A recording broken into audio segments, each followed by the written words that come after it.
திருநாவுக்கரசு திருநாவுக்கரசு திருநாவுக்கரசு சிவா திருச்சிற்றம்பலம்.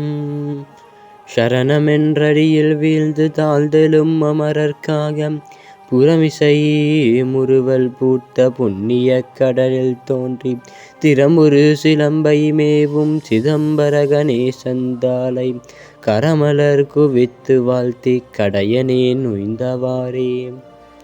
நேசம் நிறைந்த உள்ளத்தால் நீளம் நிறைந்த மணிகண்டத்து ஈசனடியார் பெருமையினை எல்லா உயிரும் தொடையெடுத்து தேசமுய்ய திருத்தொண்டர் தொகை முன்பணித்த திருவாளன் வாசமலர் மென்கலல் வணங்க வந்த பிறப்பை வணங்குவாம். சிவாய நம. ஹரியோம் நமஸ்காரம். புகழ்ச்சோழ நாயனார். இன்றைக்கி நம்ம பார்க்க போகிற வரலாறு புகழ்ச்சோழ நாயனார். இந்த பேர் உங்களுக்கெல்லாம் ரொம்ப பரிச்சயமானதாக இருக்கலாம், சில பேர்த்துக்கு இருக்கலாம். புகழ்ச்சோழ நாயனார் எரிபத்த நாயனாருடைய வரலாற்றிலேயே பார்த்தோம். உங்கள் எல்லாத்துக்கும் மறந்துருக்குன்னு நினைக்கிறேன். எரிபத்த நாயனார் ஒரு யானை அடியாருக்கு செய்த துன்பத்தால் இந்த யானை என்னுடைய யானை என்று தன் உயிரை மாய்த்து கொள்ள முன்வந்தவர் புகழ்ச்சோழ நாயனார். நம்ம இன்றைக்கி பார்க்க போகிறது இந்த புகழ்ச்சோழ நாயனாரின் வரலாற்றை மட்டும். இந்த எரிபத்த நாயனார் அந்த கதையெல்லாம் உங்களுக்கு தெரியும். உங்களுக்கு அந்த வரலாறு தெரியாதுன்னா நம்ம சேனல்லே எரிபத்த நாயனார் வரலாறு போட்டிருப்போம். இல்லைன்னா நம்ம அம்மா மங்கையர்கரசி அம்மா சேனலில் போய் நல்லா பாருங்கள். இல்லைன்னா சோ மீனாட்சி சுந்தரமையான்னு ஒருத்தர் சொற்பொழிவு போட்டிருப்பார், அதை பாருங்கள். ரெண்டுமே அருமையாக இருக்கும். புகழ்ச்சோழ நாயனார் சோழ சக்கரவர்த்தி, மிகப்பெரிய சோழ சக்கரவர்த்தி, புகழ்பெற்ற அரசர். தன்னுடைய நாட்டை விரிவு செய்து கொண்டே போனால் இவருக்கு நாட்டு மீதும் நாட்டு மக்கள் மீதும் அவ்வளவு எண்ணிலடங்காத அன்பு. நாட்டு மக்களுக்கு இவர் மீது எண்ணிலடங்காத அன்பு. நாட்டில் இருக்கிற ஒவ்வொரு பேரையும் தெரிஞ்சு வச்சுருந்தார். நீங்களா எப்படி இருக்கீங்க, உங்கள் இதெல்லாம் எப்படி இருக்குது, எல்லாம் நல்லா இருக்காங்களா, வீட்டில் இந்த ஆடு மாட்டு கோழி, அந்த அளவுக்கு தெரிஞ்சு வச்சுருக்கிறவர் இந்த புகழ்ச்சோழ நாயனார். அதனால் பொதுவாகவே எல்லா மக்களுக்கும் இவர் மேலே நீண்ட அன்பு. இவருடைய சாம்ராஜ்யம் வளர்ந்து கொண்டே போனது. இப்போ இவர் பார்த்தார், இந்த சாம்ராஜ்யம் பெரிய சாம்ராஜ்யம், சோழ சாம்ராஜ்யம். இப்போது அந்த பிற நாட்டு, இப்போ சேர நாடு, பாண்டிய நாடு, அங்கேருந்து இவர் பிடிச்ச அந்த நாட்டிலேருந்து இவருக்கு கப்பம் கட்டணும். அதுக்கு மக்கள் வந்து போகிறதுக்கு ரொம்ப சிரமமாக இருக்குது. அதனால் இவர் என்ன யோசித்தார், துறையூரில் இருக்கிற இவருடைய தலைநகரத்தை கரூருக்கு மாற்றலான்னு யோசித்தார். இவரும் இவருடைய தலைநகரத்தை கரூருக்கு மாற்றிவிட்டார். மக்களுக்கெல்லாம் ரொம்ப சுலபமாக இருக்குது, வந்து வரி கட்டுறாங்க. ஓகே. ஒரே ஒரு நாடு, அதிகன் அப்படிங்கிற ஒரு குறுநில மன்னன். எல்லா குறுநில மன்னர்களும் இவருக்கு கப்பம் கட்டினார்கள். இந்த குறுநில மன்னனிடம் இருந்து மட்டும் நாங்கள் கப்பம் கட்ட மாட்டோம் என்ற ஒரு செய்தி வருகிறது. இப்போ கப்பம் கட்ட மாட்டோம்னா என்ன அர்த்தம்? கப்பம்னா என்ன? வரி. அப்படி பண்ண மாட்டோம்னா அந்த இப்போ சோழ நாட்டுக்கு கப்பம் கட்ட மாட்டோன்னா அந்த மன்னன் சோழ நாட்டுக்கு ஏன் கப்பம் கட்ட மாட்டோன்ட்டு காரணம் எழுதணும். இந்த மாதிரி விளைச்சல் இல்லை, ரொம்ப கஷ்டமாக இருக்குது, அடுத்த வருஷம் சேர்த்து கட்டிக்கிறோம் எழுதணும்.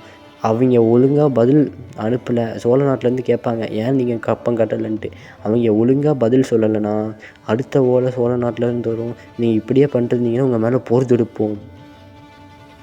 அதுக்கு அவங்க ஒன்று சோழ நாட்டுக்கு ஏன் கப்பம் கட்ட முடியலன்னு விவரிக்கணும் அந்த மன்னன்.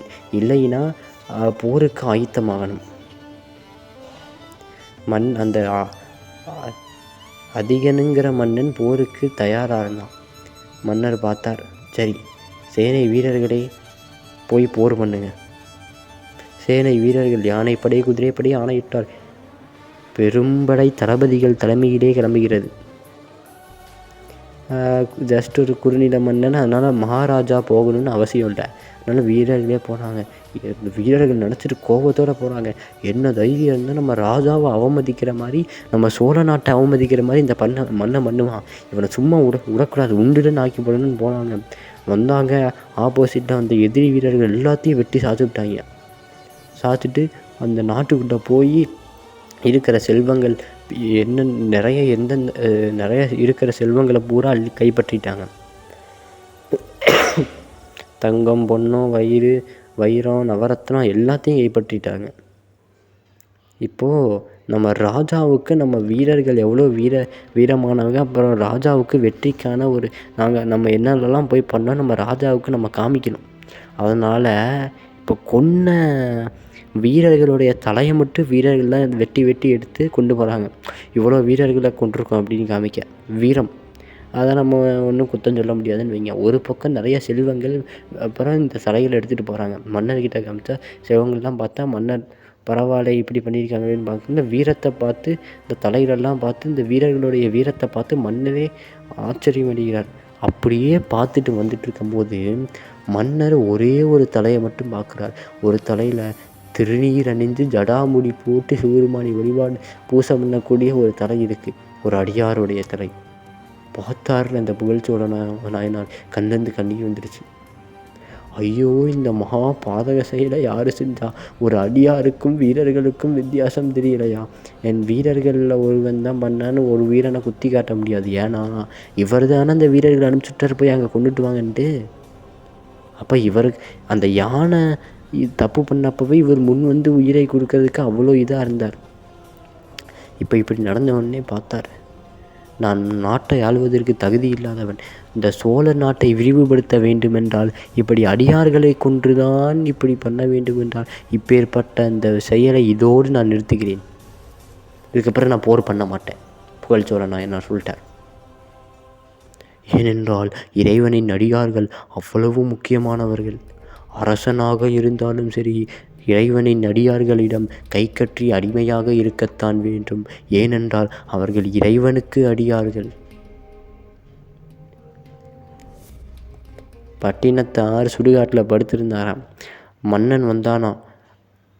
பட்டினத்து செட்டியாரே, என்கிட்ட திருவெண்காடு செட்டியாரே, என்கிட்ட காசு இல்லைன்னா நான் உங்ககிட்ட தான் வந்து கடன் வாங்குவேன்.